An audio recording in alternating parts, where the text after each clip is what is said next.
Welcome, Internet, to the PixelPlay Podcast, your weekly gaming podcast for gamers by gamers.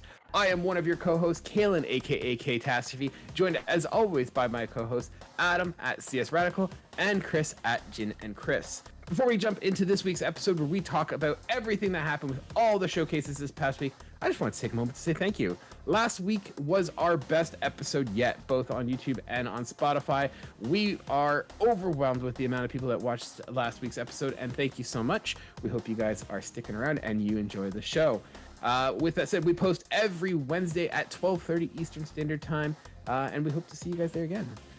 Gentlemen, with that out of the way, how are we all doing? What's new and exciting?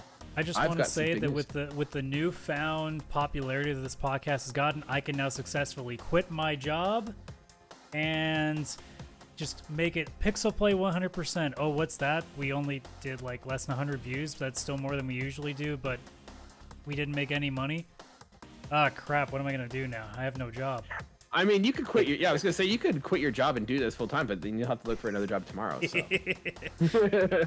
that was awesome to hear. I was surprised to see how much it shot up in the first little bit. So, you know, I mean, it's not much. Like, let's be honest, those views are really not a lot in the grand scheme of things. But for what we've been doing regularly, we're pretty stoked to see that. Oh, we are definitely not the biggest YouTuber, but for us, like, I was bugging my wife all week. I'm like, it's gone up this much. And you guys saw me in the Discord too. I was just like, we got another 5, we got another 10. Like, it was just... No. I think awesome. No, we're all right. We are literally that much closer to eclipsing Mr. Beast, okay? We're that much closer. That much. Mm-hmm. That much. If we are closer, that is technically true. So, yeah. No, we really appreciate it, guys. It has been a phenomenal week for us. We are very excited.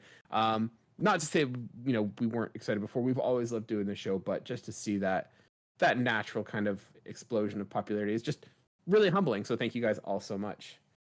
Speaking of things that just out of the blue, things that we weren't expecting this week, Kaylan played a JRPG. I am playing the Final Fantasy 16 demo. Yeah, that's it. I'm going to already argue that it might not really be a JRPG based on what I'm seeing of it, but hey, I'll let it slide. No, it is. No, I'll take it. I'll take it. Yeah, I was like, how the hell am I? I've talked so much shit about JRPGs that how am I going to present my face that I'm playing a Final Fantasy game? But no, I'll take it. It's not a real JRPG. That's me going like, all right, guys, I played The Last of Us finally. You know what? It's not so bad. Yeah. I'm liking it so far. I think that it might be selling me on the game. I'm going to wait and see what the reviews are on it. So far, it's grabbed me. The only asterisk, the only thing that, like, the big hesitation I have for it is the amount of cutscenes. Like, I'm told there's something like 12 or 13 hours of cutscenes. I know. It is not a selling feature. I don't get it. I'm like, hey, I'm here to play a video game, not to watch a movie. But, like, I like it. Like, the gameplay is awesome, but like, I feel like I'm like opening doors in this game, and I'm like nervous opening it. Not that like there's gonna be an enemy that I'm gonna fight, but that it's gonna be a cutscene. I'm like, I just want to play the game. I don't want to watch a movie.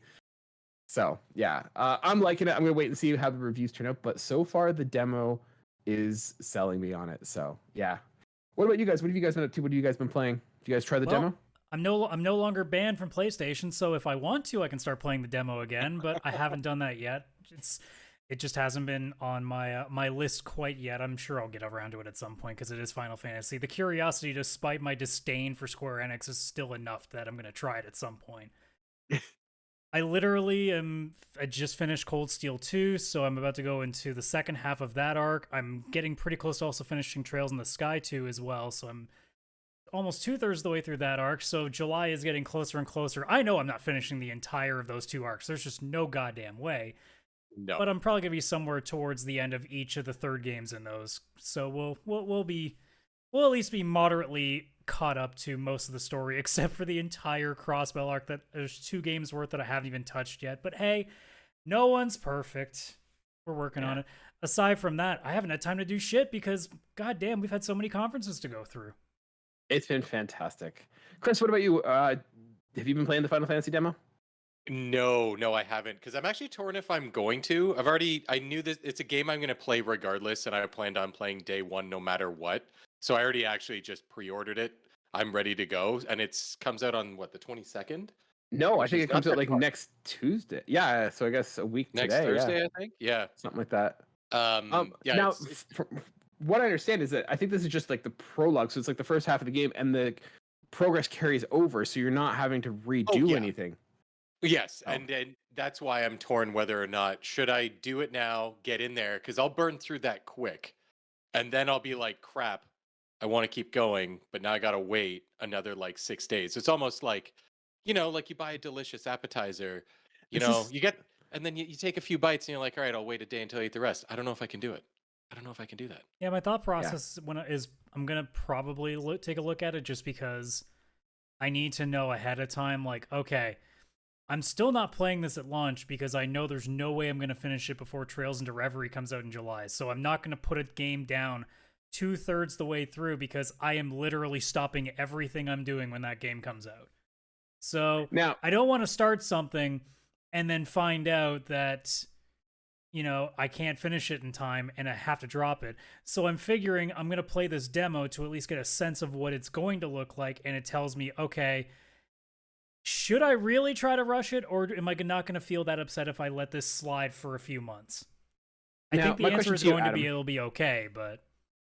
My question to you, Adam, is me being someone who hates JRPGs being like, man, this game's clicking for me. Does that make it a pro or a con towards I playing it? honestly have no idea. You're like, oh, Kaylan likes it. It could either be like, oh my god, Final Fantasy's so good again that it's actually appealing to other people again, like it used to, because that used to be Final Fantasy. It used to get a hold of casuals, because that's how good it was. 7 was Who a you calling a big casual? thing. Who you calling a casual? For JRPGs, you are super casual. I don't even think I'd put myself as casual when it comes to JRPG. Like, here's casual, and Kaylan's down here when it comes to JRPGs. Okay, fine. Super normies when it comes to. I am like your mom who used to just say, "Are you guys playing the Nintendos when you were playing PlayStation?" We already have JRPG at home, and it's just like Super Mario Odyssey. Yeah. Oh, what was that? Yeah. Oh, what was? So what have you been playing, Chris? I finished Tears of the Kingdom. I wasn't able to put it down. Luckily, during the showcases, the Switch, I was like, portable mode, here we go. Because I couldn't stop. Like, the game was so good and addicting. And then it just gets, like, the story-wise, where the main quests, I was like, oh, I just can't not do these right now. Like, I need to know. So I just kind of burned through the last bit. And when I say burn through, I hit about 55 hours in the game. So I did a lot of side stuff, but by all means, there is so much more that can be done, like classic costumes or armor that you can get and upgrade. All this stuff that you can do. There's like 150 shrines, which is how you get like more hearts, more stamina, that stuff. I only did, I think, 50. So I'm only like a third done of them. I explored the underground and I explored the sky a bit, but I didn't do nowhere near as much as you can. There's extra dungeons and stuff that are up there that I got like the fast travel point for, but I was like, I'll come back later. And I don't know if I'm gonna go back now because like I've done the end of the game, and that ending, oh my god, like the ending, the leading up to it, it was like pulling at the heartstrings and like a lot more hard hitting than I was expecting than previous Zelda entries for sure. And I'm not saying like anything like super drastic, like, oh my god, I can't believe it's rated mature all of a sudden in the ending. Like, it's more just like you already have the characters that it's established, Link, Zelda, Ganondorf, and like other characters that have been in previous games, I mean. And then obviously they've got the characters from Breath of the Wild that return as well. So it's kind of like a sequel to the series, but also the direct game where you did meet very specific characters as well. And it kind of just starts to pull people together and things that are happening at the end. And, I'm not going to give away anything spoiler wise, but basically like things happen and then things kind of can get solved if you get the good ending kind of situation. And it's good. It's definitely like the good ending where I sat there during the credits and it was showing like portraits of characters and stuff, and I was like, why is this over? I want more story. I need this. But then I realized my backlog's at like 350 games, so I better go play something. Yeah, I think for me it's a toss up. Like both Tears of the Kingdom and Final Fantasy are like the neck and neck as to which one I'm going to get. I'm just waiting to see the reviews on Final Fantasy because that one's pulling at me a little bit more. Because they're both out of my wheelhouse, and I'm kind of in a spot where I don't know what to play. I'm still playing Advanced Wars, which I'm loving, but it's kind of a filler game. So I'm just waiting to see. Yeah, so we'll see. Well, there's certainly a lot of wish listing that's been going on now in the last week, so maybe we should get to all of that. Yeah. My So poor Adam, wish list.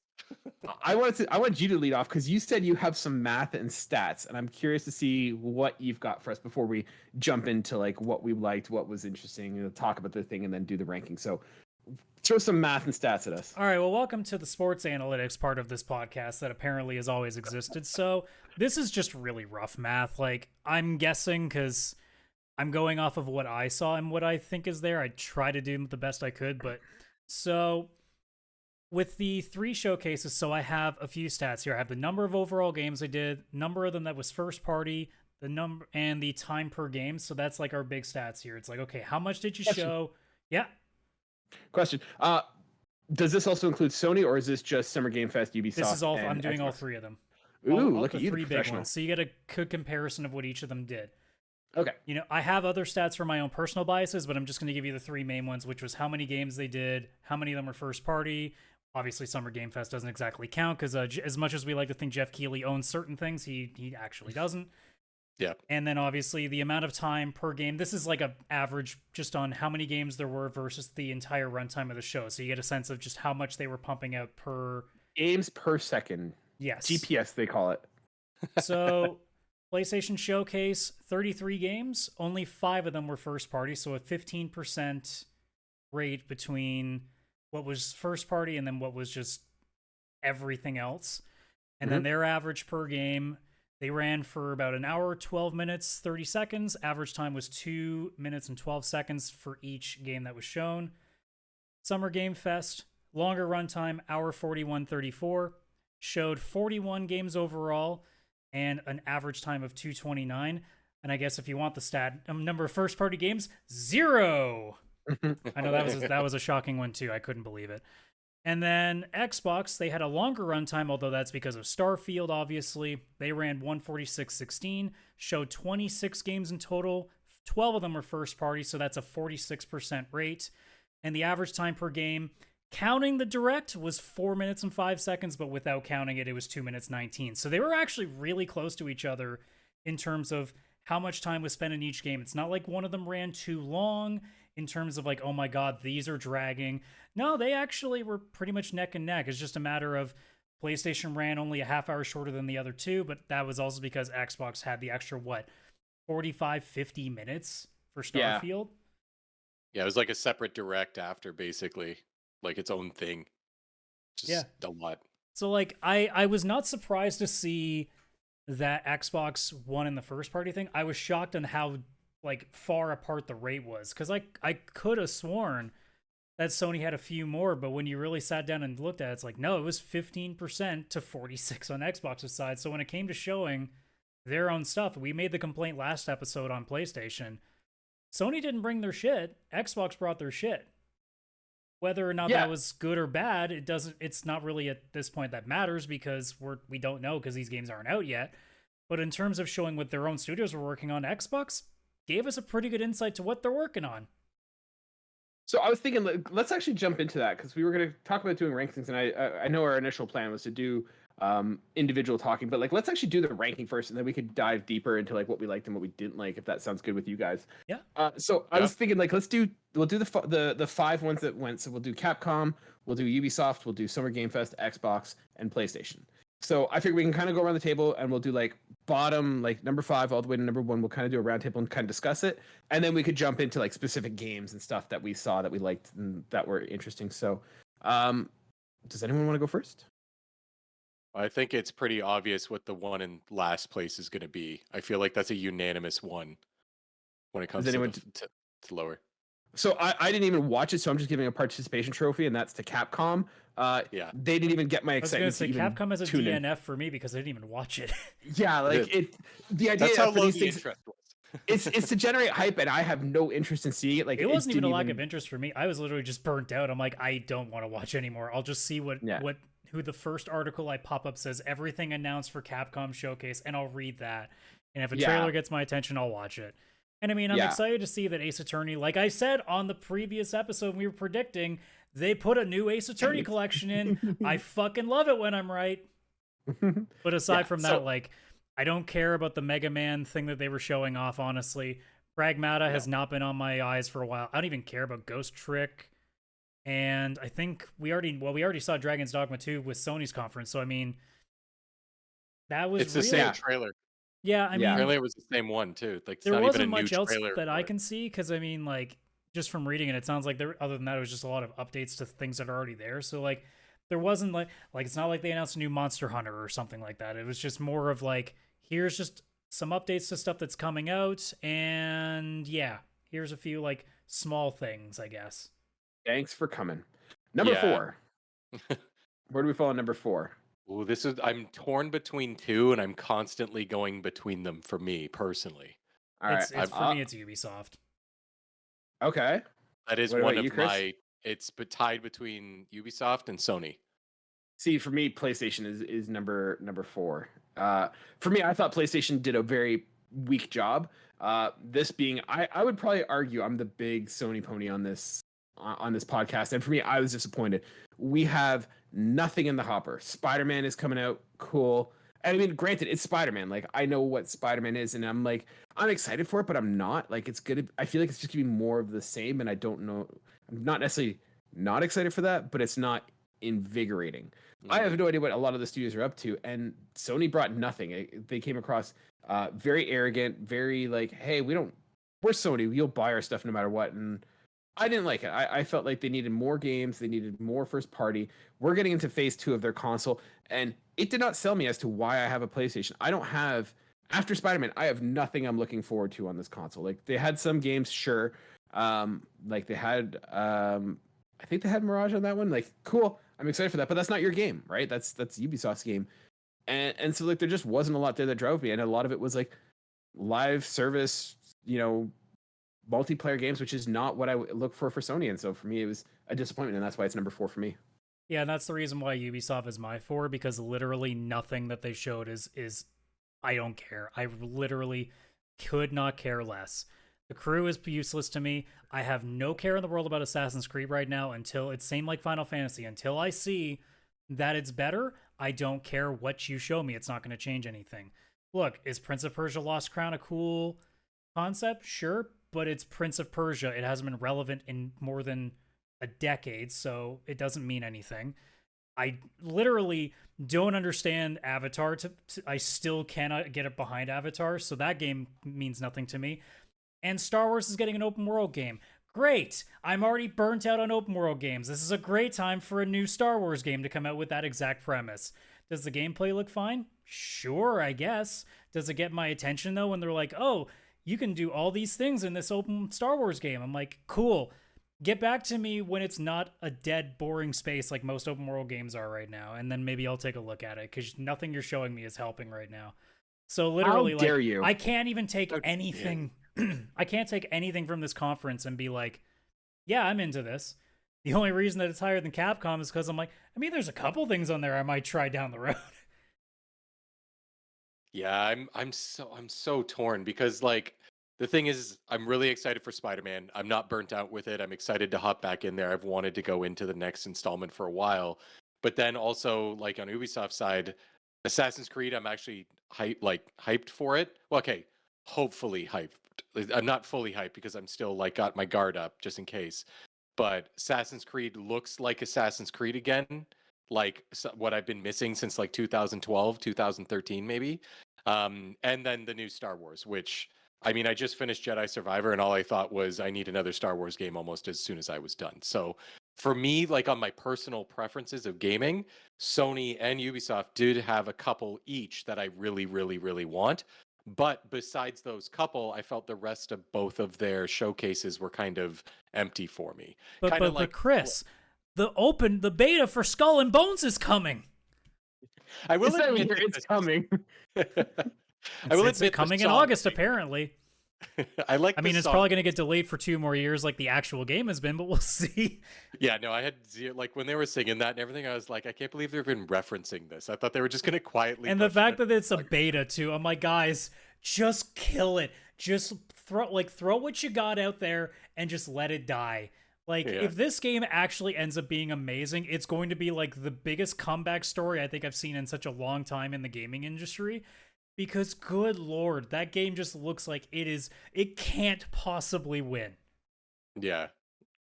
If I had to pick one of the two, I do. think You I'd do. have to put Sony in number 4, only because if I'm counting the games in my head that I'm super stoked for, Ubisoft wins by like half of one because I'm of the genuinely Persia game. shocked though that like Kaylan's actually like being like, yeah, Sony is 4th when he should be automatically like, I'm pretty sure there should be a secret 6th place for Ubisoft because Splinter Cell didn't show up. And they showed the freaking Mario and Rabbids game briefly with DLC coming for it.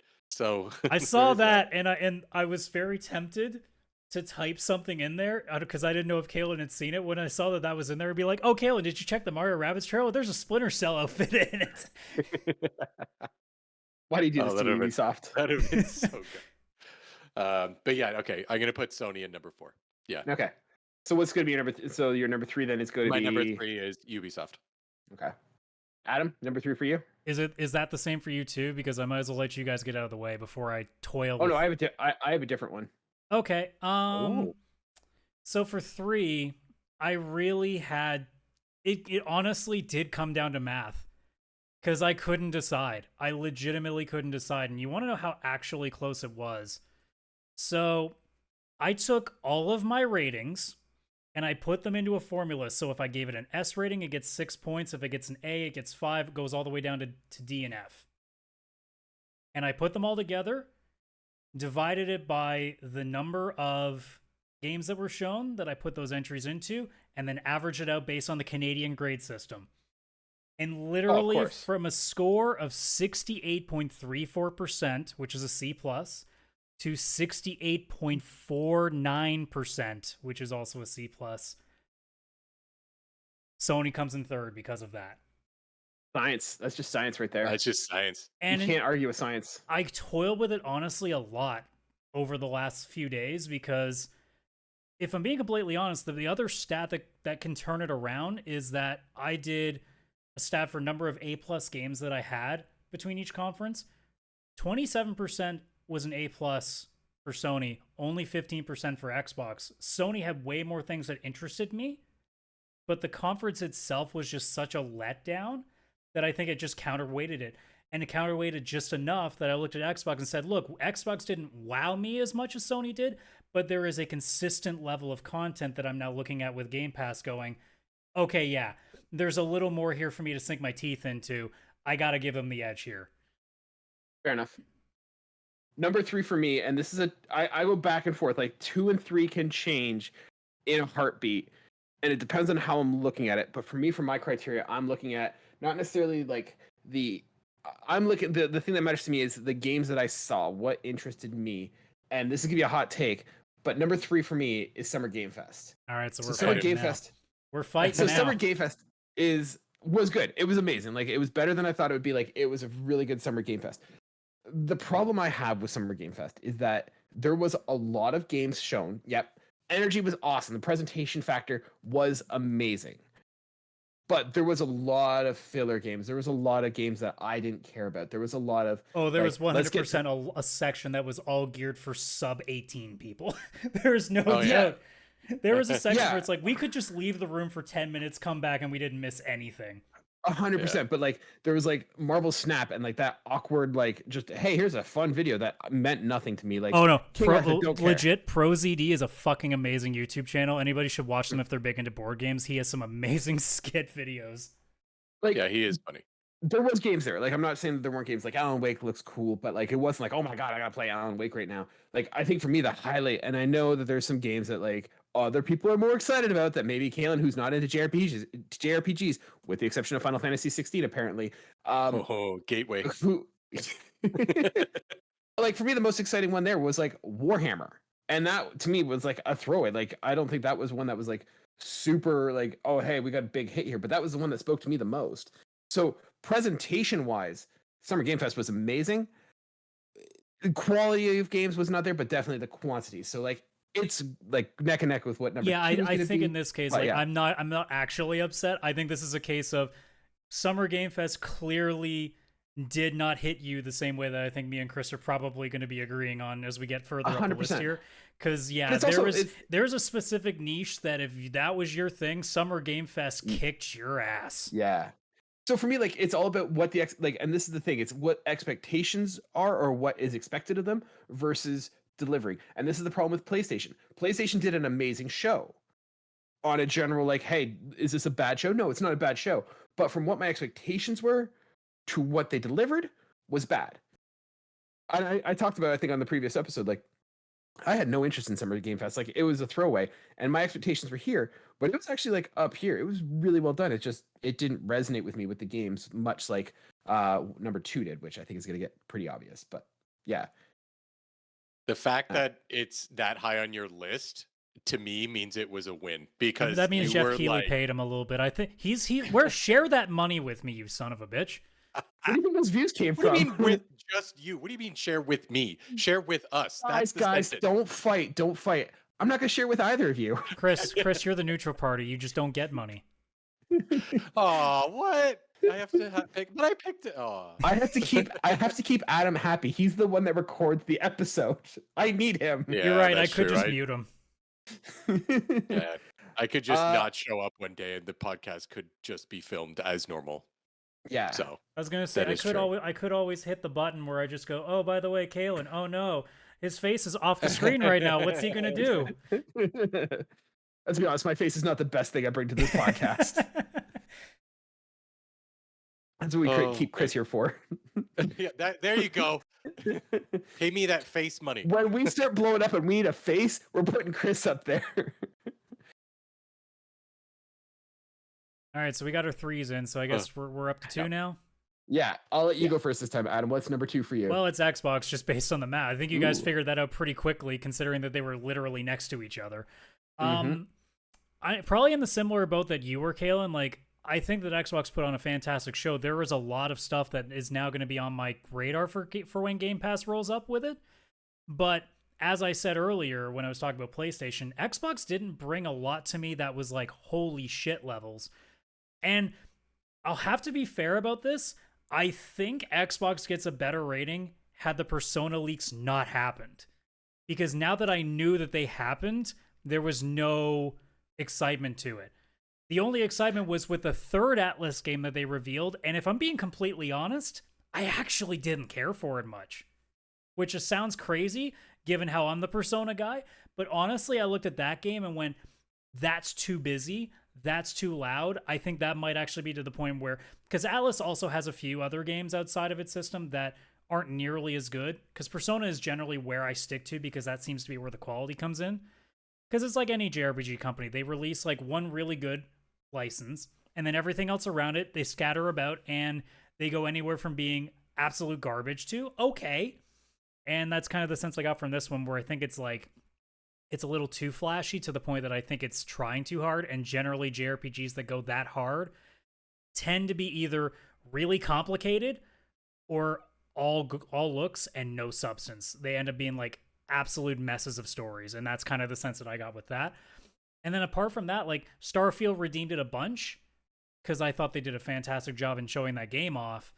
But in the end, like, I did not sit there and go, wow, I can't believe how many things they showed off. Because, like, what happened with Hellblade? They didn't show anything in that. They literally showed us, like, the most bare bones thing possible. We got a better look at the first time they showed off Hellblade gameplay. That didn't get my attention at all. I think with that one, they were. I think the thing, and it may have been lost if you weren't wearing headphones, but they were showing a lot of like the audio. I did, but I don't feedback. care. Like, that's Okay, not fair important. That's not as important to me. That's Like, I a want to see but what that's the a game huge part. plays like. I know it But is. that's a huge part of Hellblade. Okay, cool. But like, It to could be fine me, if it doesn't resonate. I just want to make sure that you seeing a understand. cutscene doesn't really mean much to me at this point, because anything can be hidden well in a cutscene. I do want to make a comment about Xbox. What was with that whole thing that there was going to be no CGI trailers? I definitely felt there was some CGI The first three trailers in there. things were definitely. They're gonna probably say, "Oh, but they were trailers in engine." I'm like, sure. Like Yeah. that down south one or whatever, down below south or whatever. That was just a CGI trailer. What? South of Midnight? Yeah, Oh, South of South of Midnight. Midnight. I Thank mean, you. it was a fantastic CGI It was trailer. great, but don't come Yeah. out saying that we're not doing CGI I trailers and then legitimately, do a CGI. after the first 3 games, posted in this Discord, "Hey, Microsoft, what was that about no CGI trailers? Because like, Fable." That was 100% CGI. That was the other Yeah. thing too. It had Anything in-game. major that was supposed to be a big deal in that conference to me didn't deliver. Fable did not deliver. If you want to know there was going to be a British comedy game, you got it, but that's all you got. And I don't know, I don't know if we want to talk too deep about this, but like, no, we'll put a pin in. We'll come back to it. Okay. I will put the pin in that and let you yeah. guys finish up, because I will end up going on a massive rant if we don't now. Right. Yeah, let's put a pin on that. But yeah, that would be my number 2. I mean, it was fucking solid, but like there was not the wow factor that made me go, okay. Like, it was just as perfect as you can get for what we said it was going to be. It was a showcase that gave all the quantity that you're hoping Xbox comes out with, because they need to hammer that away with you, because they just can't compete with Sony's like top tier single player games that they have right now. Yeah. Chris, where you fall for number 2? Number 2 for me is also Xbox. It had a lot of games that I guess kind of were like B tier for me, like in interest. Like, I do want to play Forza Motorsport, but it's more that I just want to play that to tide me over until the next Forza Horizon game, because that's actually the series I love. So I'm excited for that in the sense of just, kind of wetting my whistle a little bit with like racing. But other than that, it was like the things that really caught my eye were stuff that, I mean, some people obviously are going to have it catch their eye too, but like Cities Skylines 2 and stuff like that, more like PC or indie games, stuff like that. Fable did catch my eye and those kind of things. But again, it's not like, oh, it's coming out this year or something like that. So my hype was more like, oh, this is something they're still working on. We haven't actually seen any real gameplay yet. Not really.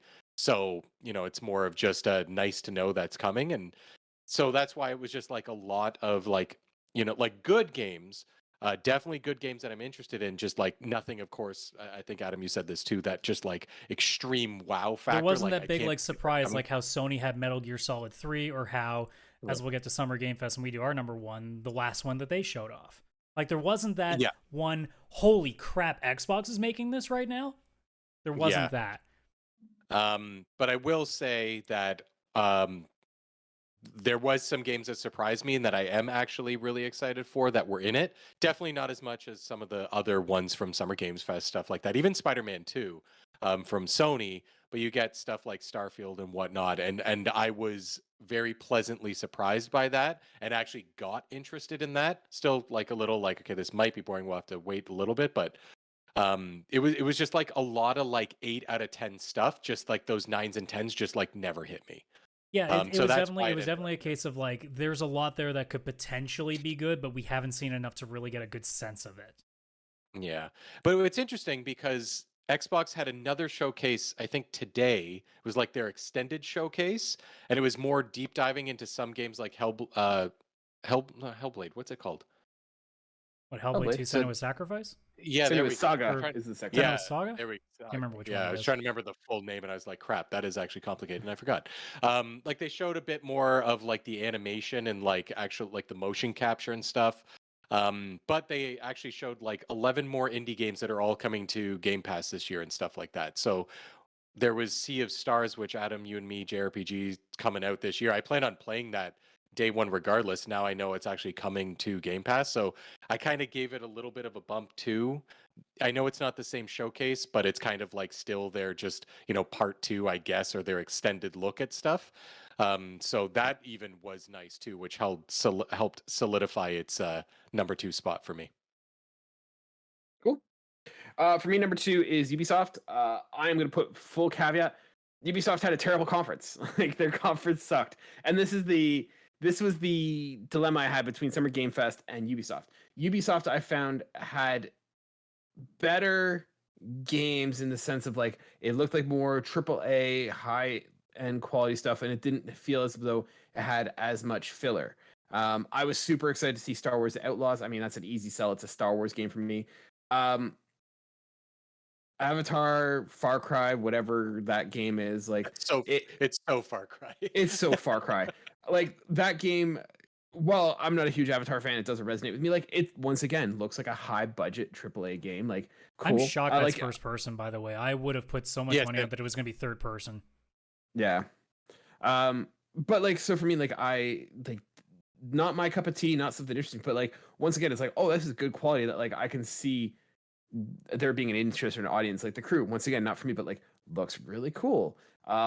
Assassin's Creed Mirage looks fantastic. Absolutely love that. So like I felt like the presentation wasn't great. Like it overstayed its welcome a little bit. Like the presentation wasn't great, but like the stuff they were showing, most of the time I was at least interested to be like, okay, like this would be cool to check out. It never was like, this is not for me at all. And so Ubisoft, while a bad presentation, brought better games. So this is like, I could flip back and forth between Summer Game Fest, better presentation, more filler, less killer. Ubisoft, more killer, but it also had like crappier production. Like it was boring to watch, but I was excited when I saw the games. And Outlaw looks so good. I'm so excited. Oh yeah, that game that solidified Ubisoft in my third place for sure. Star Wars is holding it strong there. Yeah. Can't wait for that game to be a dead fucking open world game like the rest of them. Don't jinx it. Don't put the bad vibes out there. Why you gotta hate, man? Why you gotta hate? All right, so let's explain to you why you're wrong. Okay, Chris, so you and I think Summer Game Fest was clearly far and beyond the best one. Yes, but do you guys want to go first, or would you like me to go first? Yeah. I don't know, Chris. What do you think? Do we think majority rules and we go last? I say we let him go because I'm curious as to why his is number one. But I know I could. Well, we know what it is. Why yeah, we know why ours is our number one versus Kaylan's because different tastes in games. All right, explain to us why the B podcast or the B presentation ended up being the best one. So I think I said in our last podcast, like Xbox needs to come out and be like, hey, we've been acquiring studios. We've been working on, we don't have first party titles. We're working on it, and come out all guns blazing. They need to sell me on why I need to buy an Xbox. And guess what?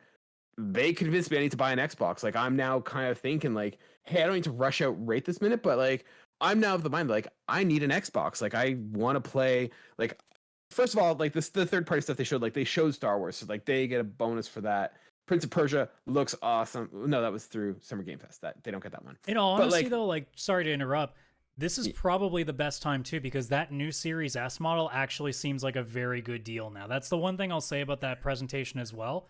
The new Series S with the 1 terabyte SSD that's still $349 American, like that's a good move by Xbox to make that console a little bit better because let's be honest, the S is probably on no one's radar. If you were getting an Xbox, you were just upgrading right to the X because the S just A, it looks ugly as shit, and B, it couldn't run things the same way.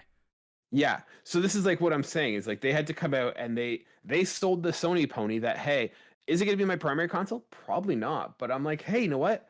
I see the value now in Xbox and a Game Pass. Like Starfield blew me away. And granted, it's Bethesda.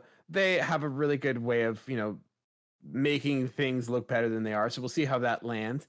But like, hey, Starfield looks amazing. That Clockwork, what the heck is it called? Clockwork Revolution. Clockwork Revolution looks You mean awesome. BioShock Infinite, but we just copied their homework and just made it seem like it was ours? Yeah, I'm not even mad about it. No, like, I'm not either. Like Clockwork Revolution looks awesome. Cities looks awesome. Microsoft Flight Simulator looked awesome. Like they're selling me on Microsoft. Dude, I don't even like Dune, and I thought that was awesome. An Omnithopter? Like fuck yeah, let's do that. Like, am I just looking at the same desert the whole time? Yeah, I don't care. It's fucking Dune. Let's go. And then like Avowed looks awesome. Like South of Midnight, I don't know what that is, but like it's cool. Like they're showing me that they're getting the first party games. And the thing that Xbox showed is like, hey, we have first person single player narrative games. Sony just shit on me and said, hey, like we're not doing that. Like here's Spider-Man, shut up. Like we're all about the multi-part, like the online multiplayer, whatever, multiplayer live service. Online multiplayer and then put Spider-Man next to it. That's all they brought. Like that was the only one. Whereas I can at least think of like 3 games that are going to be at least have a single person narrative structure to it. Like, so I'm like, hey, I don't think I'm ready to leave the PlayStation ecosystem, but I'm now seeing the value of an Xbox that I'm now kind of pricing them out, and I'm kind of waiting to see. Like, I think that they sold me on an Xbox, and that's exactly what they came out to do. And that's honestly the best case scenario. To be completely honest, because again, the console war is ridiculous, folks. Like, please stop. It's so much fun. No, it's so much fun. It's fun, yeah. I don't watch sports. I don't watch sports. This is the closest I get to having a sports team. Let me have it. Well, may I introduce you to professional wrestling? Or just so, like, FIFA, the video game. Legitimately, though, like, this is definitely the best case scenario because, again, as we see, even with the 2 showcases, it kind of shows exactly what we're talking about. PlayStation is there is obviously a lot of stuff on PlayStation to do, but when it comes to their big ones, they're few and far between. Same with Nintendo. They're few and far between, but when they come out, they are 9 to 10 out of 10 material. They are going to be solid, the best of the best all year. Microsoft is now coming out with the option to be like, hey, not everything we put out is going to be Game of the Year quality. We hope that it won't be Redfall quality either down the road, but hey, that's another story. But that if you are, we're all local here in Ontario, Canada. There's a radio station called Funny 820 AM. Their literal tagline is your second favorite radio station.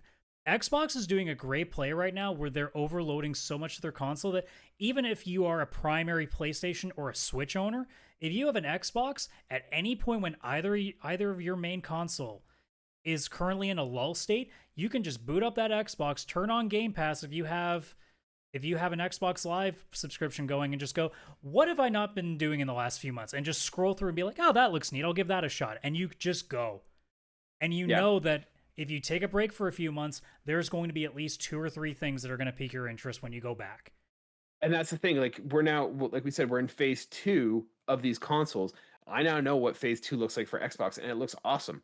I have no idea what phase 2 looks like for Sony. And what I do see kind of scares me.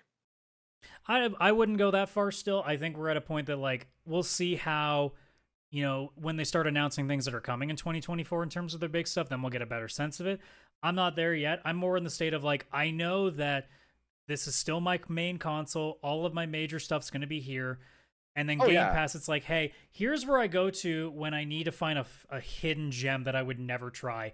And it never ceases to amaze me how well it works. PlayStation Extra has done that a couple of times too, but Game Pass just, for every one that Extra is doing, Game Pass is doing like 3 or 4. So yeah, I go to Extra and it just looks like a pile of, like, for lack of better, it looks like garbage. There's nothing there that, like, I'm like, out. I look at that list and go, there's at least 3 things that I think are fantastic, especially if you've never played anything on that list. And I look at it, and the argument is too, like, people be like, well, there's nothing on there that I haven't played already. I'm like, then it's not for you. Yeah, I look at it and it's just like, there's games I haven't played, but I'm just like, I can play it, but I'm just playing it so I have something to do. It's not like I'm excited to play it. Yeah, because the argument becomes like, we know what Extra and Game Pass is. Extra is where they put a bunch of games like that are high quality that have been out for a little while. Game Pass is where a lot of indie things that you'd never try, and then their first party day ones are. Game Pass is obviously going to be better because you're going to have the chance to play things without paying for them minus your subscription fee launch time. That doesn't generally happen with PlayStation apart from the odd ones like Stray, right?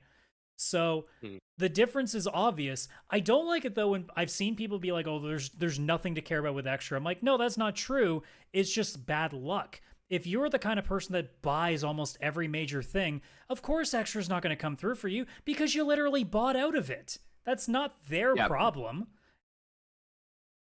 Also, just to give another boost for Microsoft, we got to see Cyberpunk Phantom Liberty. We did. And Keanu came back. Right. I have no opinion yet, but I don't know if you know this. I've bought Cyberpunk. Welcome.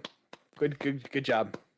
I kept saying I'll wait till it goes below $30, and Epic's like, hey, I got a 25% off coupon that you can use on top of that purchase. I'm like, fine. They were one of the 75 that listened to us and said, that's what it takes, Adam? Sure, we'll do it.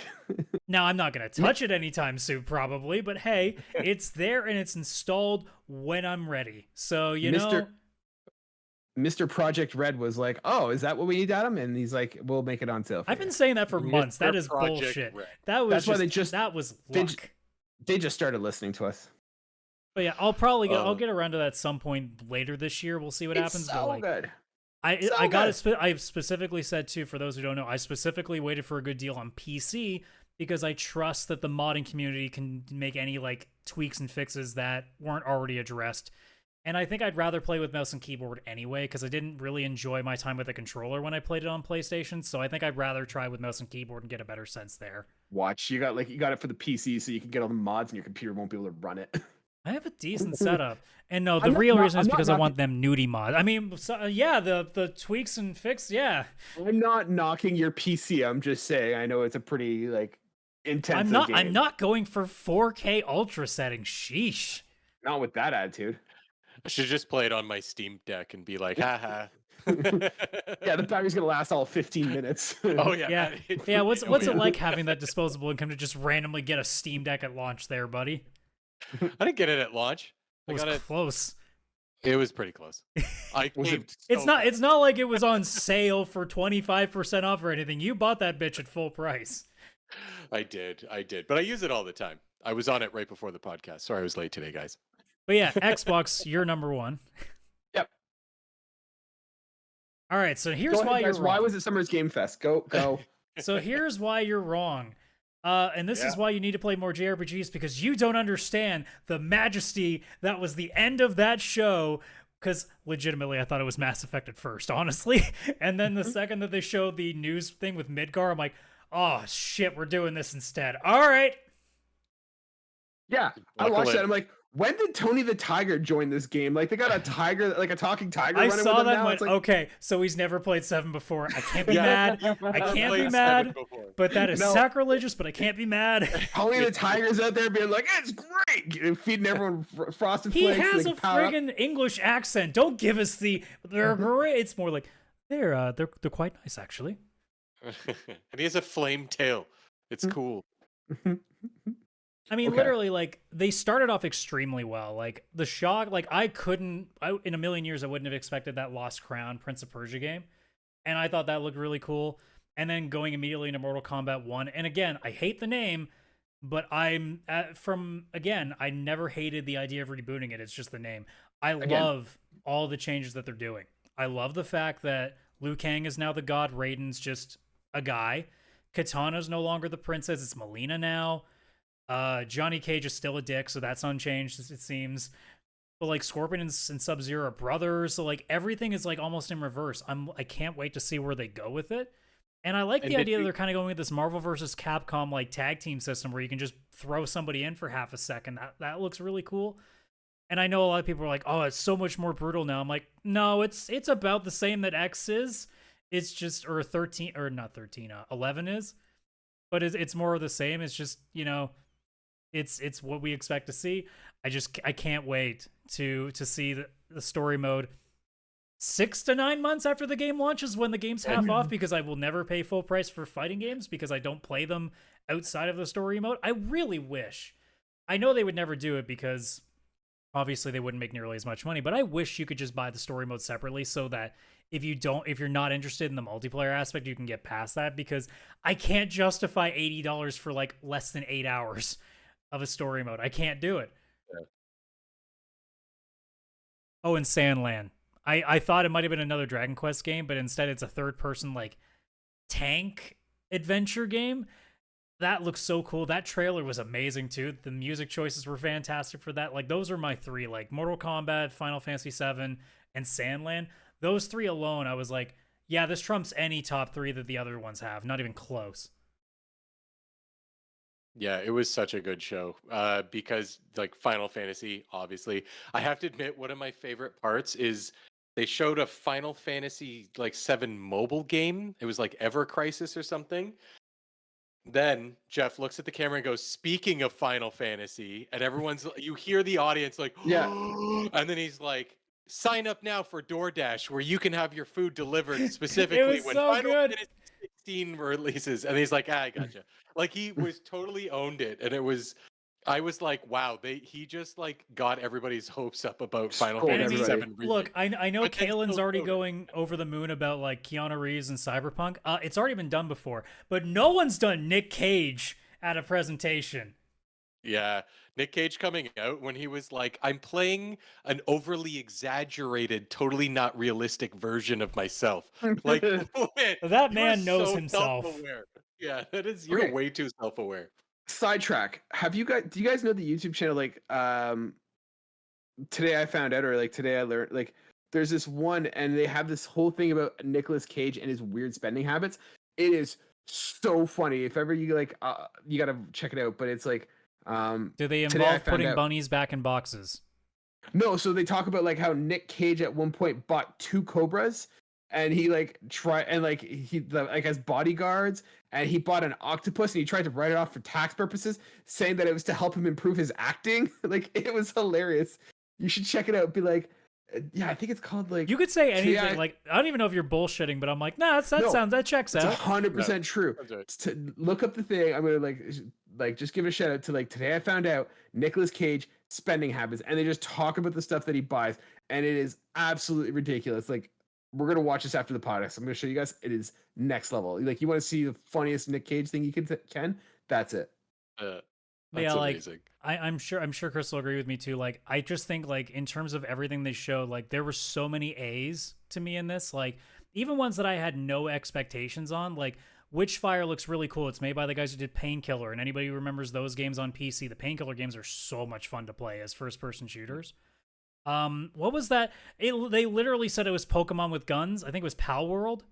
That game is not coming out. That is getting a cease and desist. There's a pretty so good chance it's fast. not. I'm surprised Jeff gave them the time of day and even said out loud it's like Pokemon with guns. I'm like, Jeff, you're screwing them over doing that. Nintendo heard you.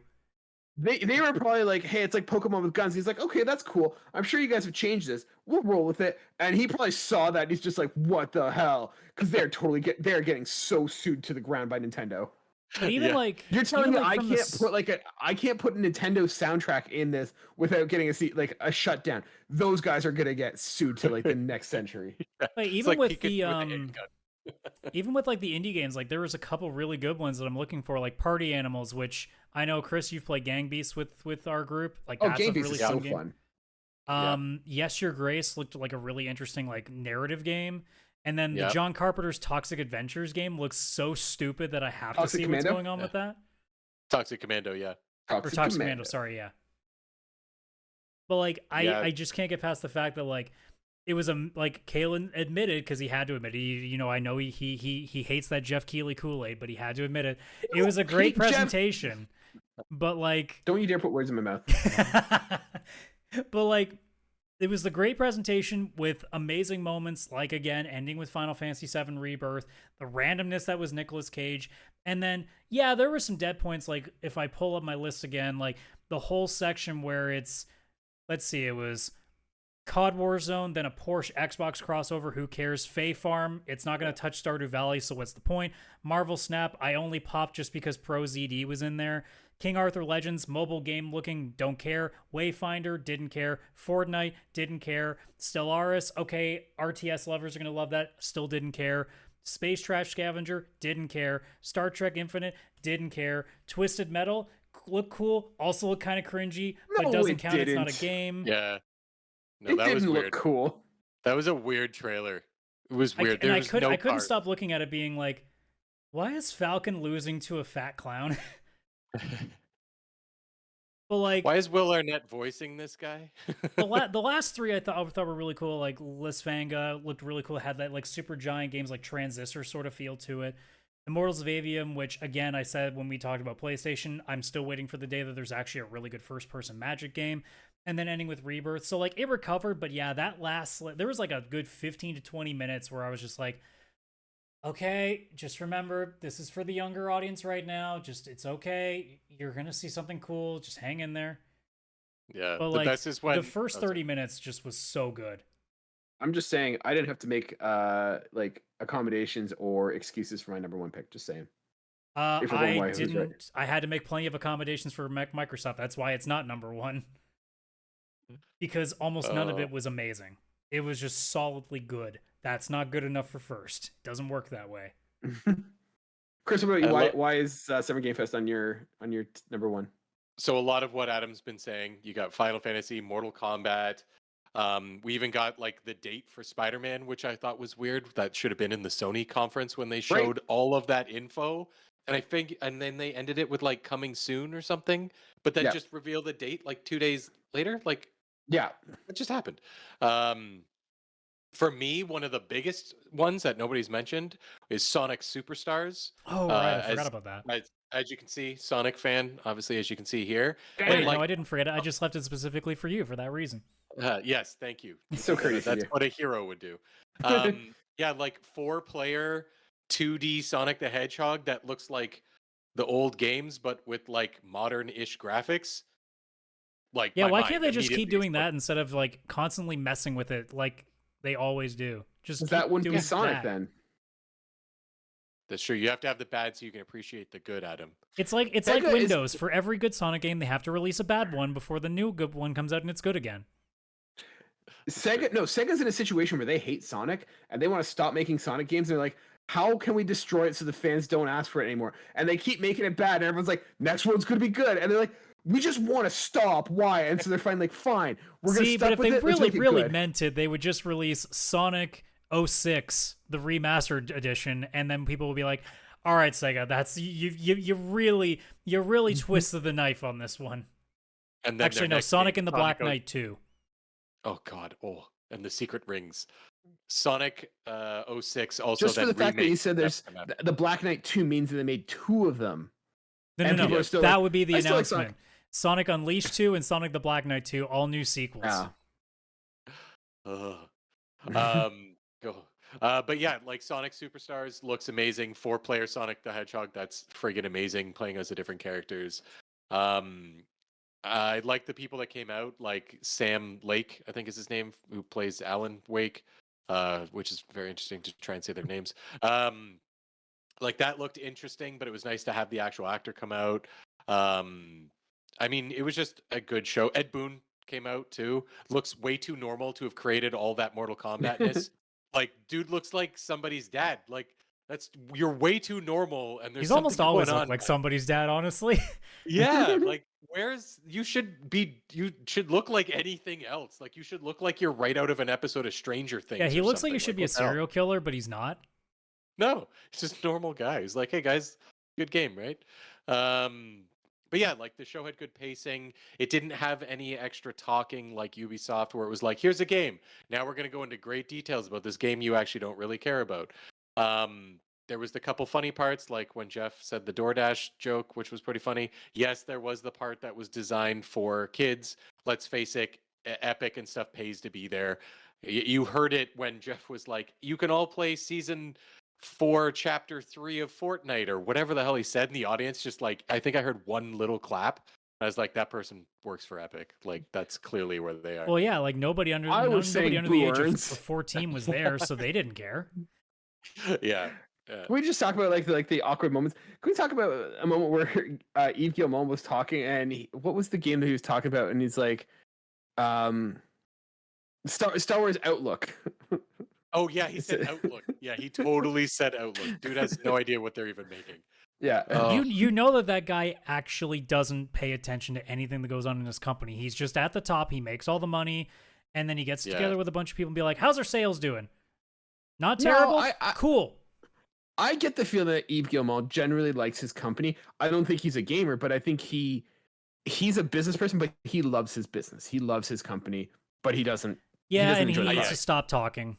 Rule of Scarface: you don't get high on your own supply, and Yves Guillemot is not getting high on his supply. Oh, that's smart. Like they used to have That's smart. Aisha Tyler doing those presentations, and then Eves would be up Yeah. for like 1 or 2 things. Fine, whatever, but like, no, I think he needs to hang up, like, retire his jersey, put the banner up in the office, and say, Eves, you're not talking on these shows anymore. No one wants to fucking hear you, because we associate with 2 things right now: garbage and scandal, which I guess also goes with garbage. But you know, go the fuck away, collect your paycheck, and just keep running the company the way that, you know, you're doing. I don't want to see your face. Like, straight up, I also didn't watch the conference because I didn't want to give them that support online. I just paid attention to what they did, and if there was a trailer that interests me, I took a look. But, like, I still have a real heavy hatred for that company right now. So, and he's a big part of Wise, so yeah, fuck him. Fair enough. All right, we kind of did like an overview. Like, I figured now we can kind of just jump into some of like the specific games that we saw. We kind of touched on a couple of them, but like I figured we can kind of jump through. Biggest game for me, like, what was your big holy crap game? Like, what was your like game of show? What was the one? I could think I know what Adams is. Maybe Chris, Mine you and know one Adam of might two be the ways. same. Yeah, mine and Adam might be the same. Here's the thing: it's not Rebirth. Okay, so But ours that's is because I already know what it is, right? Like, I was surprised to see the trailer there, and I was excited for it, but like, it wasn't my biggest like moment. Again, had it not been for the leak to be revealed, but Persona 3 Reload is legitimately my biggest thing because I want to go back so badly and play that game, and playing it on Game Pass right now with the sort of remaster they did is garbage because it took the PlayStation Portable or Vita version. No, it's portable version where you don't even have like full on in-game cutscenes. It's like when visual novels have you like hover a cursor over to click on the thing. I tried so hard to stay with it. I can't. So as soon as they announced that there was going to be a remake coming down the line, I was like, cool, I don't have to play this thing. And now that I see it, I'm so happy because I want to go back and actually experience it as an adult because I got it when I was like late teens. And I really want to see how that connects to me now compared to before because teenager, you're more just like, that's a hot girl. That's a hot girl. Oh, cool. I got a sword. Now I want to actually, pay attention to the story and go, oh, wow, this is really freaking deep. Because I didn't like Persona 5 the first time I played it and then replayed it a second time when I was like another 4 or 5 years older when I had a completely different outlook on life. This is during COVID too, so that was a real good time to be playing it when your emotions are on high. And it was night and day different. So to have that would be a big deal. And then obviously Spider-Man 2 would be the other one just because like seeing the gameplay and having both Miles and Peter Parker there, seeing the Venom suit and how that plays out, I cannot wait. Like I'm perfectly getting ready to, as much as I love Hi-Fi Rush, I'm getting ready for Spider-Man 2 to overtake that Game of the Year spot right now. But hey, I mean, Trails into Reverie still got the first crack at it in July, but we'll see. That is true. I'm surprised. I'm actually not surprised with your answer. I just hadn't thought of that. That does make sense. Yeah, So mine what's is his definitely number? Rebirth. Yeah, mine is Final Fantasy VII Rebirth. I have a bunch of games that I'm really, really looking forward to, and they're all going to be Game of the Year contenders. Mhm. But I mean, of the ones that I watched and I was hoping to see, and then after the Sony conference, I was like, cool, I'm just not going to see it. And then when it showed up, and then Jeff made his joke about DoorDash, where I was like, okay, they're definitely not showing Final Fantasy. Way to do that. And then it ended up showing up at the end anyways. I was like, damn, okay, yeah. I'm so glad it was that though, because like I said, I legitimately thought it was Mass Effect and I was about to be mad because I'm still waiting for that game to finally come out and hate it. So as soon as I saw Midgar, I went, okay, all right, let's go. It went from like, don't you show me something I might like again. Don't hurt me. And then it was 7. I'm like, okay, we're good. I'm back into hype mode. Let's go. Yeah, I'm still mad that they didn't show any new characters apart from Elena in the trailer, but I still popped a little bit for Elena, but that was about it. Yeah, the game looks, I mean, it looks like Final Fantasy VII Remake in another setting and like part 2. But it's cool seeing like just the overworld, but not being a pixelated mess like the overworld was in the original game. Yeah, and you got Tigger now coming with him too. Yeah. Oh, now it's Tigger. Actually, now it's Tigger. You're closer, but I'm super excited for that. They said just enough to be like, wait, what? The story's completely different than what I thought. Wait, what? What's happening? Familiar scenes, not familiar scenes. I don't know. The whole thing just looks. The idea that they're teasing that in this version of the story, Tifa's actually was killed in Niflheim instead. Like they're teasing that idea. So they really are flipping everything up on its head, which is going to make this really interesting.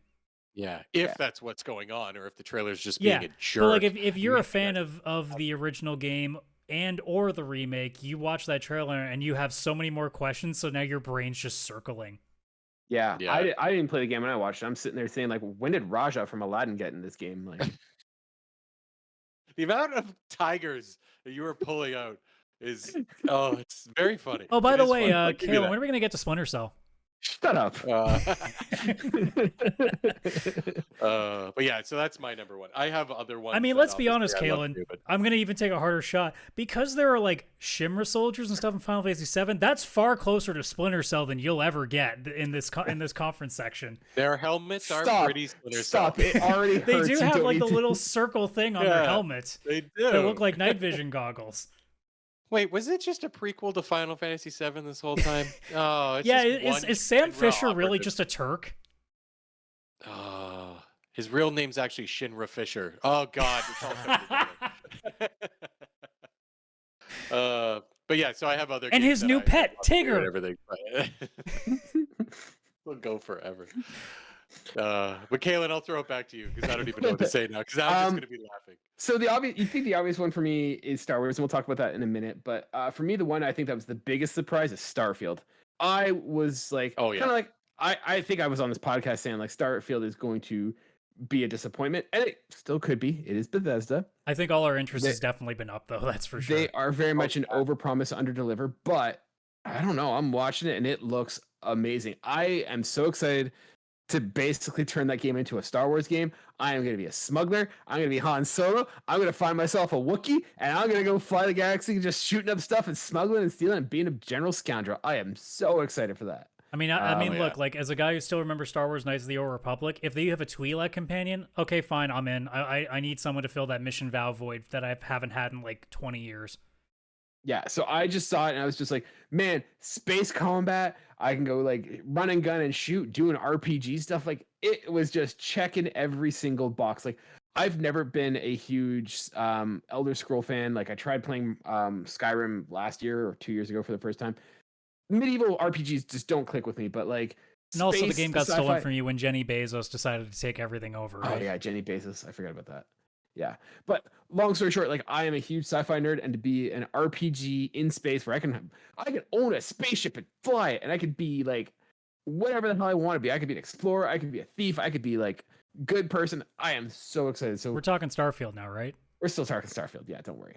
Okay. So yeah, Starfield for me was just I kept seeing more and more. Now, granted, that game looks massive, and that's a little intimidating. Like you look at something that big, and you're like, oh, I don't know how I'm going to fit that in my life, but it looks incredible. I Yeah, am so legitimately, excited for that. like It show does. it. Like they started. Thank God they started with the combat because that was my biggest issue. Is the combat looks so slow in the Yes. first gameplay trailer, Yeah. and it looked a lot better. It kind of reminded me of what Mass Effect Andromeda did, where the combat in Andromeda is a lot better than the original trilogy. It's just the rest of the game sucks. Like having the boost pack, like I think it's actually a perk rather than being a full-fledged thing that you get in Starfield, but like seeing Yeah. that fluidity and seeing the less like screen time that's being, I mean, I'm sure the hood or the HUD might be actually a little more busy because they might have turned some stuff off for the trailer, but like the gameplay actually looks a lot better and everything was fine. Like the star or the space combat looked really, really good. I like the idea of like building your spaceship the way you like it. There's going to be a lot of space dicks and also a lot of Star Wars, Star Trek, and The Expanse creations that are going to come out of that. I can't wait to see somebody build the Rocinante. I can't wait to see that. But it like my interest has gone from a C to an A, but it's still a cautious A because when we get to the second half and they keep bringing up how much there's going to be to do, I go, that's my worry, because if one thing looks really, really good, the problem with having too many things to do is that you have to sacrifice quality, which is why a game like, say, Star Citizen, you can never expect to be this amazing game because they're trying to do too much with it. And my worry with Starfield is similar with, it looks like at least in terms of the shooting part of it, and maybe the space combat, like it looks like that stuff's going to be fun to do. I still have no idea if I'm going to care at all about the story, the characters, the exploration, because it might be fun for the first couple of planets until you realize there's just procedurally generated is such a mixed bag. It can either be really cool or it can be really, really, really dull. I am not interested in like exploring other planet. Like I am pretty much going to probably golden path this a little bit, like with the exception of side quests. If I don't have to do all the extra exploring to like get certain equipment or level up or things like that, I'm probably going to take the same approach that I did with the Horizon DLC and just beeline through most of it. Oh, I beat that, by the way. Nice. Didn't come up and think, but yeah. No, for me, like So where Starfield for me is a day one purchase pending review. So like Well, assuming you have an Xbox, and then in which case it's a day one Game that's- Pass game. I'm not buying the game. Like, yeah, I'm playing Game Pass, but like I am basically probably gonna buy an Xbox for Starfield if the reviews come out like that. It's like, hey, this game is as good as it says it is. I'm expecting it's gonna have like the stilty dialogue where you just kind of like stand there and the person's like a robot and just like dead eye stares at you while you talk to them. Yeah. But barring them saying it's a bad game, like I'm sold on Starfield. And then they, unfortunately, like, sorry, I know, Chris, you want to say a little bit there, but I'm so disappointed though that after all that excitement, then the news comes out that it's going to be locked at 30 frames, and I went, I don't care. God damn it! Like, I know it's not a big deal, but it's still a sense of like that's what worries me again about the game, because it sounds like it's too big for itself, that it can't handle the load, which is also worrisome. See, I don't like I'm not a 60 frames per second snob. Well, like, my worry though, if they're the locking it at 30. It means that if this game is not perfect when it comes out, it's going to be really noticeable with frame drops, because 60 to 50 isn't nearly that bad, but 30 to 25 to 20 is really bad. Well, I mean, I'm playing Final Fantasy on 30 frames, so I can get that high resolution. So like, I'm not a FPS snob. I don't really care. Yeah, if it runs like, smoothly at 30, then we don't have too many problems. But like, I have a feeling with a game of that scope, it's going to be really hard to be a consistent 30 without it dipping somewhere. You clearly have not played a Fallout game and have dropped a bunch of fat boy nukes and just gone to 3 frames per second. That's different. I expect that to happen. Well, imagine that, but on 1,000 planets all at the same time. Yeah, can we just build a Death Star in Starfield? That would be sick, and then I'm moving there. But I won't stay because it never goes well. Yeah, no, Starfield looks amazing. I was, as soon as, Adam, you were so right. As soon as the combat was shown, that's when my mind flipped. Because it, like, when it showed it before, and obviously it's a Bethesda game, like Fallout 4 and stuff like that, it's not like that was known for, like, quick combat. That was more about the VAT No system one and ever that kind of praises stuff. Fallout combat. No, and that's what I was worried this was, and some sort of version of that, but also with like 1,000 planets, and like, are they all going to be boring? Like, is this just Fallout but on 1,000 different Fallout planets, and it's not going to be as fun as I want it to be? But then the freaking first-person shooter, like, it looked like Titanfall or something. Like, it was fast-paced, just shoot, and I was like, oh my god, this looks fun. This looks like a fun exploration story-based game with missions that's also a first-person shooter. Yes, you can apparently play in third person, but I mean, I saw the footage. I was like, first person all the way with this. There's no way I'm going to not do that. It's probably my biggest surprise from all of the showcases, for sure. Like, it's not my most hyped game because Final Fantasy, but definitely my biggest surprise that Yeah, I did considering like how a low the full bar 180. was, yeah. Yeah, we're gonna listen to old episodes of our podcast, and we're gonna be like, "Oh man, we were idiots." Because there was times where we're just sitting there, like, "Oh yeah, Starfield's gonna be so fun to 1,000 planets." Ugh. I mean, And then here's the now thing: it's- like, I still think this game's gonna be okay at best, but at least I feel like it'll be fun for the bits that I do play. And just for context, Chris, I already do feel like an idiot when I listen to this podcast. I thought Atomic Heart was going to be a candidate for Game of the Year. What an idiot I was back in December. Oh yeah, Yeah. Oh. I tried it. About half an hour later, I went, "Nope, nope." Yeah. I'm good. So yeah, I know we've been going for a little while. What are some, like, let's just do some like rapid fire through some of the games that we like. We'll take turns going through and share thoughts. I'll go with my number 2. Star Wars Outlaw looks amazing. I'm so excited to just hop into spaceships and speeder bikes and go pew pew pew. Yep. I love the fact that we are doing like rebel era like stuff. I find that that's an era that doesn't get a lot of games lately, so I'm very excited to have rebel era stuff. Only gripe I have is the main character doesn't jive with me. Like, not that she's bad. Like, the two main hangups is that, like, I find that she doesn't look like, she looks like she's like a high school kid, in the sense, like, I don't know what it is. It just the main character doesn't. yeah. Like, it's the hair. And I honestly think it's just the hairstyle. Like, the hairstyle for me just doesn't, like, it looks weird. It doesn't fit. I don't know. I'm being nitpicky very much so. And I also found that, like, very much like the Uncharted quippiness, constant kind of like silliness. And I'm like, it's not bad. these aren't deal breakers for me, but I'm just like, oh, it doesn't look like a super cool character that I want to play as. But like the gameplay looks awesome. I'm so excited that we're getting like the Pikes and the Syndicates in there. Like it's checking all the boxes. It looks amazing. I'm so excited to do like combat in space and do speeder bike chases. Like can't wait for this game. Yeah. Yeah, that's a good one. That's going to be I mean, I hope, but I hope so it is too. I hope that it does something that at least kind of keeps the burnout away, because I'm obviously curious about it regardless. Yeah. Oh, and you're not a Jedi, hopefully. Like I am so excited to be playing a Star Wars game where I am not a Jedi. I'm not. Oh, they're gonna totally flip it. Like at the end of the game, it's gonna be like, hey, you actually are part of you know what? You have a little bit there, and that's gonna be the big tease. I don't think they will actually. I really hope they don't. I think no, they'll leave her as an outlaw. Like you're playing as Han. You're basically playing as Han Solo, who is like the best character in Star Wars. So I'm very excited about that. Oh yeah.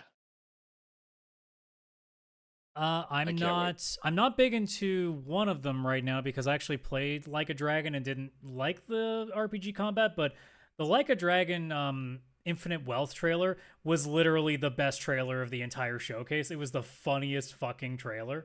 Is that the one where he's naked? Yep. Yeah. He's in California. They're in America. Yeah, I love that too. Quick question. Someone who hasn't played the Like a Dragon Yakuza. I feel like every 3 months there's a new game coming out. Is that the case? Because I feel like it's every 3 months there's a new one. They decided that they wanted to do the RPG games, so they've done a JRPG Yakuza game. So in order to do that and keep the old guard happy, they're now separating the two. So now there's actually two running storylines going. So now they have The Man Who Erased His Name, which is the continuation of the main character story from like the first 6 Yakuza games. Well, I guess 7 if you count 0 now. But like now they're doing two separate things and it looks like too, like they're pushing Ichiban, which is the new Like a Dragon character, to America. So that way they can even keep the two of them separate, which I actually like because I love to see what Ryuga Gotoku Studio does with a different location now, because it's always been in Japan. I'd love to see what they do now with the zaniness. Like, let's be honest, Yakuza games are fucking weird. Give them Americans, you know they're gonna have fun with that. Yeah. You know they're gonna have so much fun with that. And again, the Austin Powers level editing of censorship in that trailer, chef's kiss. I fucking loved it. That one point where she like grabs her drink and you're like, oh, are they gonna show it? And there's like the sunscreen there. I was just like, this is not a game for me. My only disappointment was I'm pretty sure they got actual English speaking people to do the voice acting. No, if you're gonna have an entire game in America, I demand bad Japanese voice actors doing English because it makes it so much funnier. That is true. Oh, that one dead. There's just something about like a person whose English isn't their default language going, oh my god, like trying to like so hard to sound American and failing miserably. Well, because like it's often like you get all the like enunciations like you don't get the slang like of the language when you're doing it, right? Oh, it's so like over pronounced because they have to work on the syllables. Because again, too, a lot of Japanese dialect they don't say syllables the same way we do, so like they have different inflections, so when they try to use certain syllables that we have, they can't do it, so it just sounds so off. Chris, what about you? What's one that you caught your attention? I'm gonna have to go with Mirage Assassin's Creed. Just because like the game, there was like before any of the showcases, it was all just like, oh, it's gonna be like old Assassin's Creed, and it's like, okay, Ubisoft, I believe you. No, I don't. Sure thing, sure, whatever. And then they're like, all right, let's just put it in basically every showcase, no matter which one you go to, you get a little bit of Mirage. But the more I saw, the more I was like, this is the original Assassin's Creed game, just like made now with a different character. They even showed off at one point, it's like a filter, which makes it all like that gray tone and everything from the original Assassin's Creed. Because that first game was very like gray and light blue tones. Like, it was back when color wasn't a thing. Yeah, there was no color back then. Before color was invented. Yeah, it was before it was invented, right? It was 2007. No, there was just a period of like 2 to 3 years where games were just devoid of color. It was all gray tone. there was Gears of actually. War, Assassin's Creed, like they all just had that same look of just like, look, we've never seen, that section when you go to look like paint colors. Yeah, they just got the one swatch. They got the and brown they just swatch. looked at the one, and they only took the bottom part of it where it's all the grayscaled versions of all the colors. They never go high enough to get to where the actual brightness is. Yeah, 100%. Either that or they all had their monitors turned down on contrast. Oh, it could be that too. But yeah, they just straight up have like old AC mode, and it just puts that tone over the whole game just for the heck of it. Like they're putting a lot of like, hey, we know you want the original Assassin's Creed. They probably went like, where do we even go from here anyways? Like we're creating this nonsense. We don't even have assassins in the games anymore. What do we do? Someone's probably like, what if we just made like Assassin's Creed again? Someone's like, hey, why didn't we think of that? So it looks like the old games, and it looks like the reason I used to really like Assassin's Creed back in the 2007 to 2000 and maybe 12 era, right? Yeah, So, I'm totally with you. Like that whole like tracking and like finding your target and then like stealthily going in and taking them out. Like, yeah, I was watching that and I'm like, this is hitting every single button I wanted to hit. Even like I like that new like little predator mode thing that they have, like almost like from Splinter Cell Conviction era, where like you could like line up a bunch of kills and like jump from one to one to one. Like, oh yeah, I thought that was super cool. I'm so excited. Really cool. And I love the fact that like when they were like doing it, like, hey guys, this is a smaller game with a shorter playthrough. I'm like, those are not knocks. Like this is like like after Valhalla. It's like, yeah, that means I'm going to spend less time looking for collectibles. Thank you. No, like the fact that like after Valhalla, like I was just getting to the point where like these games are way too big and bloated, and we could talk about this on another episode, like the size of games, but like the fact that they're like, hey, this is a 15-hour game with a small map, like awesome, totally down for it. My only gripe is apparently that game is only coming out digitally, which I am super pissed about. Ha. Yeah, that is interesting that it's only digital, because I'm all for like, I'm a digital gamer, but I'm all for like, you have both. Like it's also a really weird decision to begin with. I have like 12 Assassin's Creed games all on disc, and now I'm gonna have one that's not. Yeah, that's true. My OCD would not like that. I paid extra money for that thing right there, not just because I like the aesthetic of it. I want my discs. Well, because no one likes the aesthetic of it. What do you guys think about the them going VR with it? Because I looked at that trailer and went, I don't think this fits. I got to talk about this. So Chris and I were talking about how the fuck is it that they have a I'm going to call it AAA VR Assassin's Creed game, and it's not even PSVR 2. PSVR 2 is dead. It's very interesting that it's MetaQuest only. Like, is that the most popular VR headset that's out there? I don't know. Either that or it could be a deal with them. But still, the fact that like you've got PSVR 2, which is, I would argue, the dedicated gaming VR headset. Like it's not like one of those where it's like, hey, it does a bunch of like, it just does gaming, and it doesn't even have one of the, you can hate it or love it, one of the largest like IPs in gaming, and they don't have it for VR for their gaming VR headset. Like you figure Sony would be like, it's not a question of how much we're going to pay. It's how much do you want us to pay? Like we need to have this on our console, and they don't. Yeah. So I think that's really weird because like I don't want to. First of all, I'd never buy a MetaQuest, I don't think. But also it's like to log into like an Assassin's Creed, you got to also log into Facebook first or something. Like none of it fits in the gaming world. And like, that's the thing too, like the decision to go there specifically, I'm less inclined to think that has anything to do with Sony and more to do with Ubisoft's decision.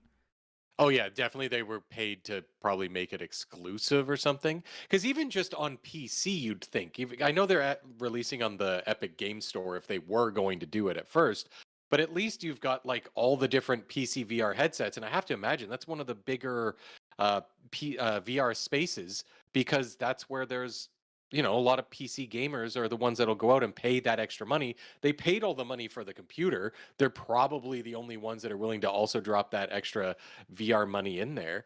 And obviously there's the modding and all that kind of stuff, but you'd think that also even just PC would be included. Like I was expecting this to be on, a whole bunch of just different VR headsets, like coming to PC via Epic or Steam or something like that, and coming to PlayStation. And when I saw what it was releasing on only, I was like, this just killed itself. That's why I think Ubisoft either took a deal or they're just, again, being what Ubisoft does best, which is making really weird decisions randomly. Uh, The other thing too is I can't imagine playing Assassin's Creed game with VR. Like you're doing the parkour, you're doing the jumps and the flips, and you're just gonna like halfway through just like be barfing on the floor. yeah, somebody's gonna jump off their couch into a barrel of hay, and it's actually their floor, and it's gonna hurt like hell. Also, legitimately, that game is going to be super niche because you know there are people that don't do well with heights. What is Assassin's Creed? Heights and more heights. Yeah. That's going to be a really hard sell to a lot of people too. Even if they are like, oh my god, I finally have something for the meta quest, and they'll be like, yeah, but it's a game of just you jumping off rooftops. Shit. Shit, grandma's not buying Yeah. that one. So Yeah, that- the only other thing, the biggest concern I have with Assassin's Creed Mirage is I really hope we're moving away from like the whole precursor, like the precursor. I can't keep track. Like that whole science fiction BS part of that. That needs to go. That needs to drop. And I hope that this is a point where they use it as a way to like you can keep the Abstergo stuff, you can keep all that, but get rid of the whole like Doomsday, like Adam and Eve or whatever the first. Yeah, like I don't even know what it's can called. we not have this god talk? Can we So- just talk about history? Aliens, what yeah, everybody like liked. make it a historical conflict. Like, yeah. Like you can Like have the- Templars versus Assassins going throughout history. Just remove the mystical shit. That's what I think Yeah. I was talking to Chris about this. I said like just make it like a series where it's just like, hey, it's a conflict that's been going on since the dawn of time. I don't Two know. groups, I they've don't know been- if this was either before Chris was on the show or maybe he was away for one of these episodes. I know we spent like literally a chunk of a podcast talking about what we needed Assassin's Creed to not be anymore. Yep. Just make it an endless conflict, and you can make it like, hey, there's one group that's about order, one group that's about freedom. They go by many names. This is their stories, and Yeah. just do a spy versus spy like Mad Magazine kind of thing where like one side wins and it shifts back. Like just an endless conflict. It's not complicated. I don't mind the current day stuff when it is like current day assassins and current day Templars, which is Mhm. what kind of the original games were anyways. There was the little bit of the modern day, but it really was like, oh, okay, well, we need to, in order to fight Abstergo now, which is the Templars, we got to go back and find this artifact. This might help Magical us in MacGuffin. today's fight. And it was like fine because it gave a reason to like go back into the past, and it was like kind of cool.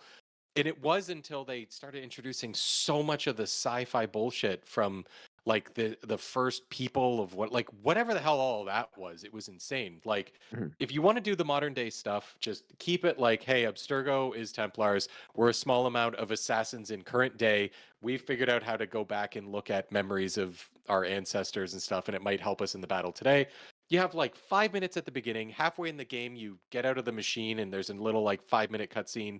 And then you go back in the machine, and at the end of the game, it's like, hey, I think we got one more piece to fight the Templars today. And then like that's it. Like that's all you need to do if you want the modern day stuff. You don't even need it, but if you're really stuck on that Abstergo stuff, like that's all you need to do. Just a little thing. That's it. Yeah. But I don't know. Adam, what about you? What's a game that kind of piqued your interest? So I've already, with all my rants on the other shows, I've already basically done all the major ones. So I'm actually going to point out a couple ones in the small shows that we didn't talk about. Sure. So I'm just going to pull out 3 randomly. So, wait, sorry. I don't. You also had a rant that you were going to go on, and I said we were going to. oh yeah, save it well, for a we deep were dive. talking about good things. Fable's not one of my good things. Okay, cool. Yeah, we'll get back to that in a second. So, from the PC gaming show, I thought there was a really cool one called Stampede Racing Royale, which looks like a Mario Kart Battle Royale game level, where I think it's like 60 up to 64 people and you race. I thought that looked real like a neat idea. I'm surprised it's never been done yet. Like with the amount of Battle Royale games, nobody's done like a racing one, and if there is, it's not been pushed enough to the top that I noticed it. So I thought that was really cool. The Wholesome Direct, which I legitimately went in not thinking anything about. And honestly, like I watched it with Lisa, we found a lot of things that I actually end up wishlisting. I think there's a lot of like, I guess the coffee talk, like chill part of me is okay with a lot of these games now. There is a game called Lakeburg Legacies, which is you kind of overseeing a medieval like town, and you're helping like rebuild the place, but you're also like setting people up to be couples and trying to build family lines and stuff like that. So it's almost like it's a dating sim, but it's more like you're playing matchmaker. So I thought that was a really cool one. And then for which one would this have been? This would have been, oh my god, why am I blanking? It wasn't Future Games Show. Oh, Guerrilla Collective. They announced the sequel to Dark Deity 2, which I don't know. Chris, have you tried out Dark Deity yet? Because that's a Fire Emblem Steam game. I have not. but now Yeah. I will. Yeah, Well, one day. I would wish list that. Dark Deity is literally Fire Emblem, just indie. It's almost like to a T, Dang. exactly like Fire Emblem. And it's really good, and I'm glad that they're getting a sequel because it was fantastic. Actually, I'll give two.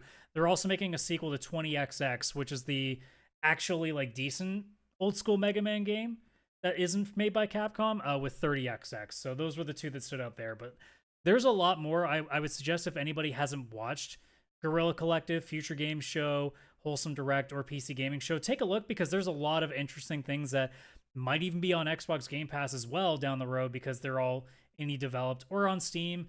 There's a lot of cool things that I saw beyond just those four that I just mentioned there. I literally went from 35 to what's my wish list at now? It is at 65. I added 30 things in the last week. Your wish list is only at 60. Mine's at over 500. I don't even look at it anymore. That's because I get the games I want, Chris, and then play them. I know that sounds like a really hard concept for you to get behind. No, I have a lot of the games I want. I just don't. I can't play them all. Well, you're not I following up on the playing them part. Then that's the problem. I try so hard. Uh, Yeah, we kind of talked a lot of the games that I liked as well. Clockwork Revolution looks cool. I mean, we talked about PlayStation last week. Warhammer Space Marine looks cool. Like that, just the aesthetic of Warhammer I'm is just so so glad cool. the Warhammer games yeah. are getting bangers after bangers right now because they used to be so bad. What? Like, I don't know anybody that gave a crap about Warhammer games, and then Vermintide started making the rounds, and then what's the new one? Was it Darktide? Is the newer one that's come out? You are sorely mistaken. Did you never hear of Warhammer Ready at Dawn one? The Dawn of War? I don't know. Like, Dawn of War. I'm going off of what I have friends that are super into Warhammer, and they really haven't spoken much about the games until Vermintide started really tipping the scales. It seems like the last 5 years, especially, have been fucking solid for Warhammer fans. Dawn of War was good, and then they also had the PlayStation 3 version of Warhammer. So like for me, Warhammer is such a stupid property in terms of like the lore and all that stuff, but it is such a cool like design aesthetic, and like just seeing those Space Marines in like current gen graphics, it just looks so cool. And I'm down to play that. They look so sick. Yeah, so that game is going to be a mediocre 7 or 8, and I am so down for playing that. Yeah, like comfort food. Yeah, it's garbage. It's Cheetos at 2 a.m. It's like I'm not making good choices right now, but I don't care. I'm enjoying myself. Exactly. Other than that, like the other one, that kind of thing, and I'll kind of leave it as a way to kind of segue in for Adam. But like, I'm excited that we got Fable. It looks nothing like Fable. I have no idea what the hell this is going to be. Like, is it a modern like version of Fable? Like, I don't know what it is. But I'm excited. I've always loved Fable. Like, I feel like Fable 1, 2, and 3 have all been fantastic, and I'm kind of curious to see what Fable 4.3 or whatever version we're on of 4. Yeah, I'm curious ahead, what Adam. Adam's gonna say. Let's go. Let's see it. Get Let's into hear it. So, I understand that people were excited that Fable's coming back. I understand that people were really happy to see in the trailer that the British humor to it is still there. However, without gameplay, guys, there is nothing to be excited about because I don't know if people have forgotten, but Fable has always been an overpromised, underdelivered franchise. As Peter Molyneux, this is different now. Don't ruin it for me. I know, but until they prove otherwise, I think people need to chill out a little bit. I think the bigger concern is that this is the third CGI trailer we've had for Fable 4. Yeah. Well, there's that too. Also, just because a game is funny in its trailers does not mean it's going to be fun to play. And I'll say this, you just said that the Fable games have always been fantastic. I will say that the Fable games have always been fun to play, but as an actual game, they're all horribly not interesting because they all operate under the same thing. The story sounds cool, and then they all end horribly because they forgot how to write. Like the fact that literally the final boss of, I believe, the second game, you literally don't even have to do anything and someone else will kill them for you. I think that's awesome. Yeah, I like that. I'm But going like into it. I mean, even people when I was praise- I wish I people could go praise back and Metal play Gear. them, but I could never be bothered to now. But like I would love to go back and play one of them just to see if maybe I'm misremembering. But like even when I was younger, when they came out, I would play them and I'm like, this is fun, this is really cool, and then the game would be over. I'm like, well, that was like a 7 at best. What the hell happened? See, you make an argument of like, hey, there's like the one where you don't even have to do anything and someone else will do it. To be honest, people praise Metal Gear for the fact that you could just like, I think it's Metal Gear 3 where you could just wait and the boss dies of old age. Like, let's be I real. think that's stupid too, honestly. Okay, I just want to make sure there's some consistency. I appreciate the consistency. It's the same thing. Like, look, I love Metal Gear in certain aspects. The Psycho Mantis, oh, you need to change your controller port? Guys, that sounds cool, but in practice, that's really stupid. And I'm How are sure they I'm gonna gonna get do- some flack for that. Fine. I'm sure I'm gonna get some flack for that. But like, guys, as a game, as a playable thing to do, that's not cool. That like, it's a cool idea, but when you really think about it, you're supposed to be a spy or like this secret agent sort of like god tier pistol like whipping thing. And the only way to win is to have a person outside of the world unplug the controller and plug it back in. Yeah, talk about like fourth wall breaking. I'm like, Yeah, see, no, you're giving if I Metal wanted to Gear play way that kind of credit stuff, I for would just play a Deadpool game, guys. Yeah, Well, the other it's thing like too, that. like the other thing too is I wonder how they're gonna do like that little thing with the PS5 like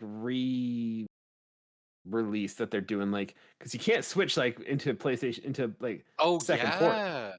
I don't. It sounds like they're not really changing anything, so I think they're gonna keep most of it intact. How would they do that thing? Like I can't take my PlayStation like my player 1 and put it into player 2. Do I Oh, switch sorry, to a I different thought you were profile? going back to the end where you just wait No. it out. No, Yeah. I'm talking about like the Maybe- control. Just curious. Maybe Konami, they also didn't think of it, and there's going to be a day 2 patch because everyone's like, I can't progress. There's no second controller. They get to the part where it's like insert disc 2, and they're like, we didn't even figure this out. Oh yeah, the fact Someone that just- that 7 Rebirth is gonna be on 2 discs. By the way, we forgot to mention that. Apparently, that's not the first. The game best that's part was doing in the entire trailer. Like as soon as that dropped, all you heard in the background was one being like, "Whoa, 2 discs!" that. I mean, to be fair, Cyberpunk did that, and so did Red Dead Redemption 2. That's Red Dead. that's Technically, running. Jedi Survivor did that too, but they just didn't want to spring for the second disc. Well, yeah, but it would also have to work on PC to get that far. True. Yeah. True. And I think with the 2 discs, it's not like the old days where it's like insert disc 2. It's like one has a crap amount of data. You put it in, it starts the install. You take that one out, and then you just use the 1 disc only going forward. So it's Yeah. just like an extra install that doesn't fit. As in, the game's going to be stupid huge when you buy it digitally. That's what that freaking means. So I'm going to have to buy a hard drive. Yep. But yeah, to sum up my Fable rant, there was a collection of people that I saw saying like this was the coolest trailer of all, and I was like, guys, It was not the coolest trailer. let's calm down. They just showed you fighting a giant, okay? No, they God didn't of even War's show done you- that. Or no, yeah. I don't even think they showed you fighting the giant. It was just like, excuse me for a moment, and then he's lying on the ground dead. Like, I don't think you actually got to see him fight the giant. Well, you That's know what I spoilers. mean. Like We they can't showed do the it. idea That's that you're probably going to that's fight something implied. like that. No, that's implied. It very well could be. He had a like brain aneurysm, could have slipped and hit his head. And it, You're gets, making and it assumptions also that you're could the one just that get killed cut from the game because they realize they can't do it effectively. Because again, it's not even a gameplay trailer.